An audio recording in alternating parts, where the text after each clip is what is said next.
Wasabi guys, coming back at you with another top 10 video. This is Void Mage Gamer here, and I am pumped up for Hour of Devastation. I cannot wait, mainly because I have new material now. I can make a top 10 of the best commander cards that are coming from this set before it actually comes out. As you might remember, I did a top 10 for Amonkhet. The only problem there was that I did it about a month or 2 months after the set actually released, so I already had an expectation for what the cards were. I already knew what the cards did, and I knew what cards saw play already, so it took a little bit of the anticipation and fun out of the top 10 list. With this list, it's all fresh, it's all new. There are a lot of good cards. This is a very deep set here. It's pretty stacked in terms of commander playable cards. We got good removal, we have good tech, we have good hate cards, we got a lot of it, man. So let's start off this list here with number 10. We finally get a good quality Sphinx tribal legendary creature here in Unesh Cryo Sphinx Sovereign. This guy is pretty awesome. Having all your Sphinxes cost 2 less, it just automatically makes it worthwhile, because usually Sphinxes are 6 mana, 7 mana, even more than that.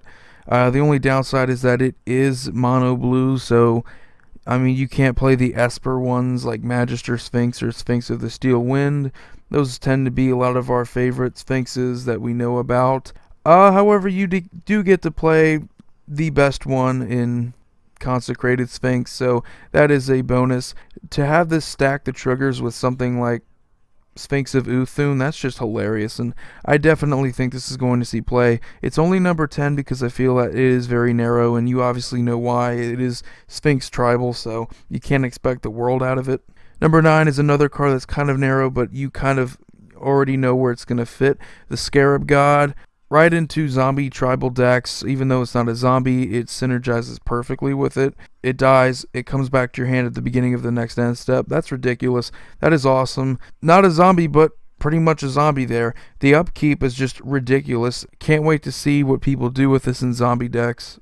Number 8 here, Bantu's Last Reckoning. Of all of your lands don't untap during your next turn, I honestly think this is the best one. The Oketra one, you know, that could be an argument of why it would be useful in life gain decks. However, I just feel when you gain that much life, it's not that big of a deal. With Bantu's Last Reckoning, you basically have like a damnation effect. Yeah, creatures, they can regenerate, but who cares? It's 3 mana.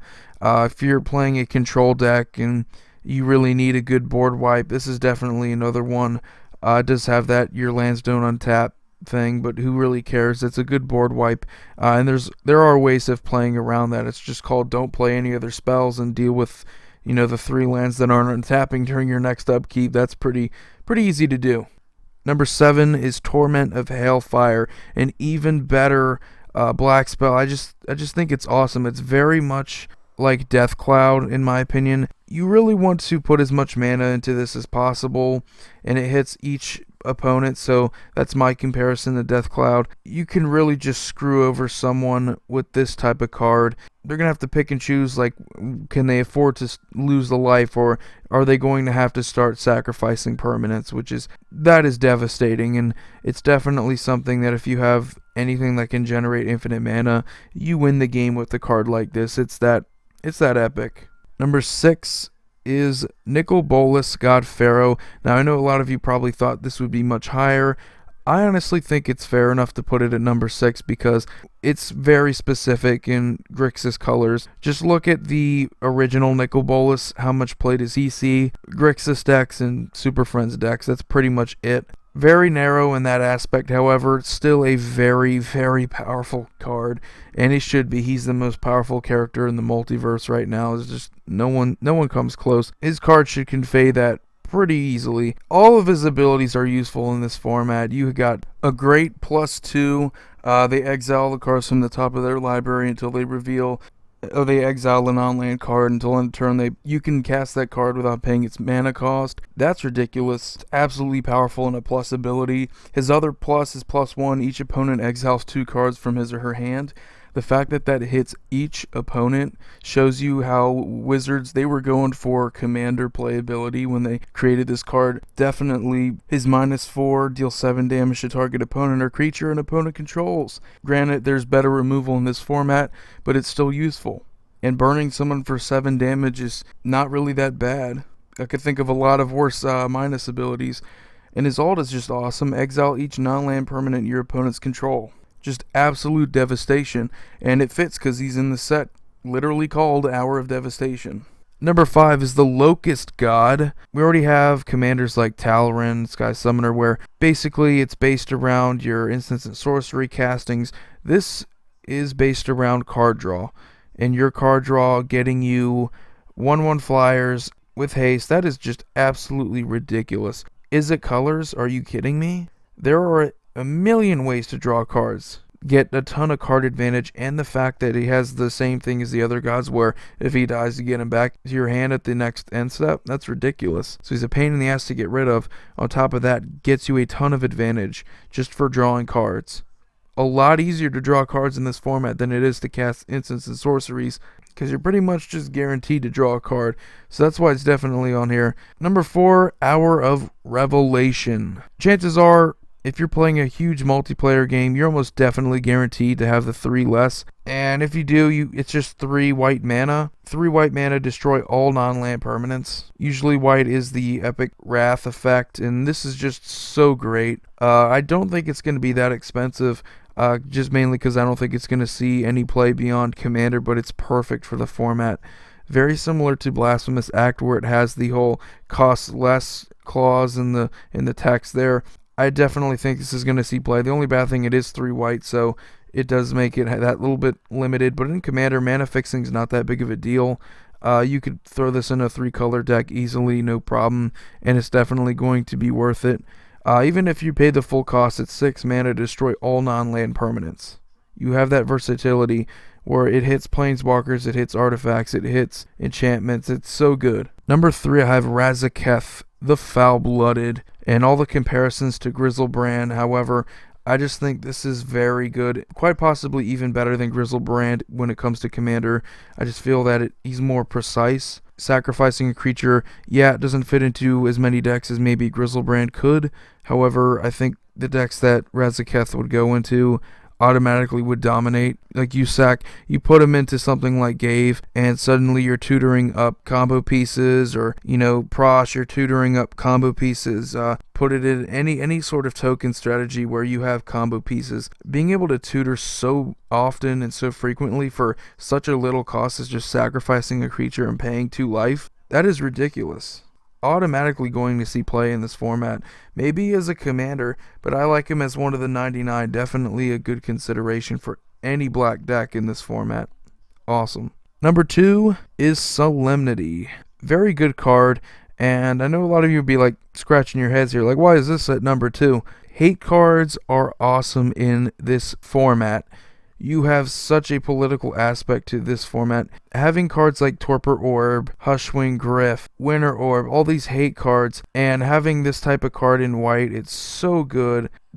Players can't get counters, so that automatically hoses decks like Mizzix and Marin, all the experienced counter commanders there, as well as it hoses any infect strategies. And on top of that, do you have any creatures and artifacts and enchantments that have +1/+1 counters? There's a ton of commanders that focus around that. It hoses Animar, it hoses Gave Guru of Spores, commanders that need +1/+1 counters in order to do whatever they want to do. So while it doesn't completely shut down like Planeswalkers, it doesn't hurt them at all. I definitely think it's one of those hate cards that's going to see a ton of play in this format. The only downside, it is white. It's not an artifact. If this was an artifact, it would be a definite, 100% number 1 card on this list. However, there is one card on here that is just pretty much guaranteed to see play no matter what, and it is Ramunap Excavator. 3 mana green creature. The ability is pretty epic here. You can play land cards from your graveyard. That is just awesome. And like I said, with Anointed Procession from the number 1 on my Amonkhet top 10 list, the reason why that was number 1, we already knew what that card did. We already knew what that effect was. And it's the exact same mana. 3 mana, yeah, it's creature form this time, but still, playing land cards from your graveyard is always awesome. Do you know how many fetch lands there are? Do you know how many decks can run all the fetch lands? Yeah, you're definitely going to put them in there. So yeah, being able to constantly replay fetch lands and thin out your deck and get consistent land drops, because even if you're not getting lands in your hand, you have a ton that are filling up your graveyard. So having that ability on a creature is just awesome. And the fact of the matter is that Crucible of Worlds, last time I checked, was at least $50, because it hasn't been printed that often, and it's a very good card. The only downside here is that it's a creature. It's a lot easier to remove. That's it. It's green. It's in the right colors. You're going to be playing these type of dredge strategies, graveyard-based strategies. You're definitely going to play it in there. Without a doubt, it's an auto-include in Get Rog Monster. It's an auto-include in dredge strategies, graveyard-based strategies, period. So why not? Absolutely deserving of the #1 spot on my list here. Just a wonderful card. Glad they reprinted this type of ability on a 3-mana creature. Didn't have to increase the mana cost whatsoever. Absolutely love it. They just toned it down a bit by putting it on a creature, so you can definitely tell. So anyway, guys, hope you enjoyed this top 10 list here. Let me know what you think of the cards from Hour of Devastation. What would be on your top 10? Thanks for watching. If you haven't already, subscribe to my channel. I enjoy any input that you guys give me, any sort of suggestions, so be sure to also like this video and share it. Void Mage Gamer here, signing off. Have a wonderful day, guys.